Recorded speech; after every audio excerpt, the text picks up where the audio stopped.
नमस्कार, मैं doctor Radha Kamboj SPS hospital की ओर से आपका स्वागत करती हूँ। मैं यहाँ as a obstetrician and gynaecology consultant के तौर पर कार्यरत हूँ।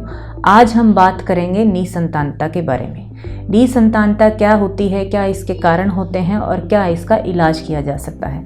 जैसे कि आजकल के दौर में हम देख रहे हैं कि निसंतानता के केस लगातार बढ़ते जा रहे हैं। हर 100 में से 10 से 15 कपल्स को कंसीव करने में दिक्कत आती है। जब भी हम शादीशुदा दंपत्ति शादी के 1 साल बाद बिना कोई गर्भ निरोधक का इस्तेमाल किए अगर 1 साल तक उनकी प्रेगनेंसी नहीं हो पाती है तो हम इसको निसंतानता की कैटेगरी के अंदर रखते हैं। ऐसी दंपत्तियों को 1 साल इंतजार करने के बाद अपना डॉक्टर से ज़रूर परामर्श करना चाहिए और इलाज करवाना चाहिए। निसंतानता के कारण क्या हो सकते हैं? निसंतानता के कारण ज़रूरी नहीं है कि औरतों के अंदर ही हों, आदमियों के अंदर भी इसके कारण होते हैं। तो पहले बात करेंगे हम औरतों के अंदर कारणों के बारे में। औरतों के अंदर जो नॉर्मल बेसिक साइकिल होता है 28 से 30 दिन का मेंस्ट्रुअल साइकिल होता है। उसमें उनके हर महीने एक अंडा मैच्योर होता है जो यूजुअली 13वें-14वें दिन पे मैच्योर होकर रप्चर हो जाता है। तो जब ये अंडा रप्चर होता है उसी दौरान प्रेगनेंसी होने का चांस मैक्सिमम होता है। तो अगर हम कारणों को डिवाइड करते हैं तो बेसिक कारण क्या हो सकते हैं कि उनकी अंडेदानी के अंदर कोई समस्या हो, जैसे कि आजकल पीसीओडी की बीमारी बहुत ही ज़्यादा प्रचलित है। आजकल के हमारे लाइफस्टाइल की वजह से सीडेंट्री लाइफस्टाइल हो गए हैं, वेट गेन हो रहा है, ओबेसिटी की दिक्कत बहुत ज़्यादा बढ़ रही है, हम एक्सरसाइज नहीं करते हैं, डेली एक्टिविटी का बाहर की आउटडोर एक्टिविटीज़ कम हो रही हैं। तो पीसीओडी एक बहुत ही कॉमन कारण है जिसकी वजह से ओव्यूलेशन नहीं होता है, मेंसेस लेट आते हैं और मोटापा होता जाता है। तो ओव्यूलेटरी कॉजेज़ को अंदर हम देखें तो मोस्ट कॉमन पीसीओडी कॉजेज़ है। दूसरा अगर हम देखें तो आजकल लेट मैरिजेस होती हैं। जो कपल्स हैं, डॉटर्स हमारी जो हैं वो कैरियर ओरिएंटेड हैं, एजुकेशन ओरिएंटेड हैं, तो लेट मैरिज होने की वजह से ओवेरियन रिजर्व भी कम होते जा रहे हैं। आजकल 30 साल की एज के अंदर ही ओवरी के अंदर एग्स की मात्रा कम होने लग गई है और जैसे एग्स की मात्रा कम होती जाती है एज बढ़ने पर उनकी क्वालिटी भी ख़राब होने लग जाती है। बेसिकली ये 2 मोटे वजह हैं जिसकी वजह से ओव्यूलेशन में ओवरी के अंदर कारण होते हैं कि अंडा नहीं बनता या फिर ओवरी के अंदर कोई सिस्ट हो, जैसे कि चॉकलेट सिस्ट या एंडोमेट्रियोटिक सिस्ट जिसको हम बोलते हैं, खून की रसौलियाँ आम भाषा में कहा जाता है। इसकी वजह से भी प्रेगनेंसी होने में दिक्कत आती है। तो ये तो 3 मोटे मोटे कारण हो गए ओवरी के अंदर प्रॉब्लम से। दूसरा कारण क्या हो सकता है? ट्यूब्स के अंदर ब्लॉकेज होता है।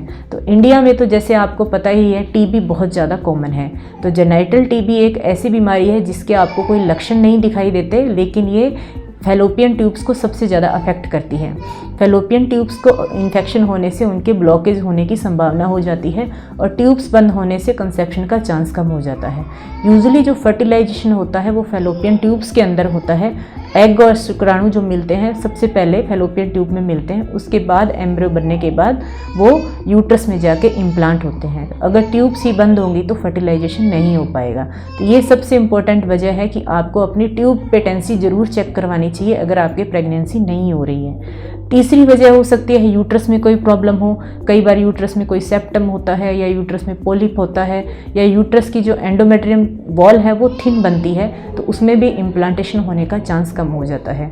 तो ये तो 3 मैंने कारण आपको बताए औरतों में। और दूसरे अगर हम आदमियों की बात करें, पुरुषों की बात करें, तो उनके अंदर भी आजकल के लाइफस्टाइल की वजह से उनमें भी शुक्राणु की मात्रा लगातार कम होती जा रही है।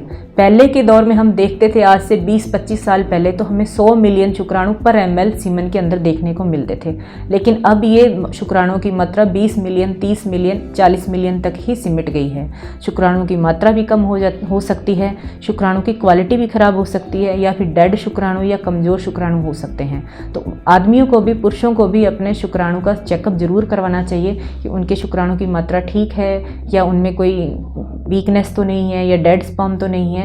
तो ये बेसिक चेकअप है जो कि सभी दंपतियों को शादी के 1 साल बाद तक अगर प्रेगनेंसी नहीं होती है तो डॉक्टर से मिलकर ज़रूर करवाना चाहिए। इसमें आप शुक्राणु की जांच हो गई, बेसिक अल्ट्रासाउंड हो गया औरत का जिसमें वो बच्चेदानी की जांच करते हैं, अंडेदानी में अंडों की मात्रा चेक की जाती है, बच्चेदानी में कोई रसौली या फिर अंडेदानी में कोई रसौली तो नहीं नहीं है, खून की गांठ तो नहीं है, ये सारा चेकअप किया जाता है। और अगर हम हार्मोन्स की बात करें तो थायराइड हार्मोन चेक करवाना चाहिए, प्रोलैक्टिन हार्मोन चेक करवाना चाहिए। इनकी थायराइड हार्मोन की दिक्कत की वजह से भी प्रेगनेंसी होने में दिक्कत आती है।